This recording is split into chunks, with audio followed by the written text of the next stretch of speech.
Android, kwenye tablet za Android na kila kitu cha Android, utakuja kwenye Google Chrome yako, utatafuta Google Chrome kwenye simu yako hii hapa, and then search ClickerPOS. Search ClickerPOS, itaonekana kama hivyo, search, and then itakuwa namba moja kabisa hapo, utafungua.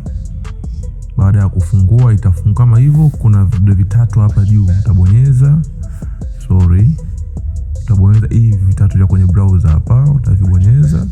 Itakuja utaona option imeandika install, utaona kabisa kwa pungwani kusogezea kamera na option imeandikwa install, utabonyeza install. Bonyeza install, itakuletea hivyo. So ikiwa hivyo sasa click install. Utasubiri kidogo. Ikiwa ni baada ya kuinstall itakuja kama hivyo. Mimi nimeinstall mara 2 ndio maana unaona icon 2. So ukiinstall hivyo, kwa hapo utafungua moja hapo mfumo wetu kwa ajili ya kuendelea kulogin kwenye account yako kuweza kufanya mauzo. Login kama hivyo, kama login, you don't need to save your password. Basi tuendelea kufanya mauzo. Okay, kwa wanaotumia iPhone, kuja kwenye Chrome hapa, then search ClickerPOS, itaonekana kama hivyo. Ukisearch utafungua, and then hii hapo namba moja kabisa hapa juu kuna icon cha share, ukibonyeza alafu utakuja kwenye view more.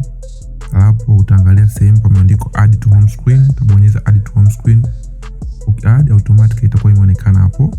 So ukifungua itaonekana hivyo, na unaweza kuendelea ku login kwenye account ambazo umefanya usajili. Kama una kompyuta ukisha search ClickerPOS, okay, ya kwanza kabisa hii ifungua hapa. Kwa hapa juu kama unaona hapa kuna icon cha kuambia install. Una install ClickerPOS, ukibonyeza itakwambia install, utasema install.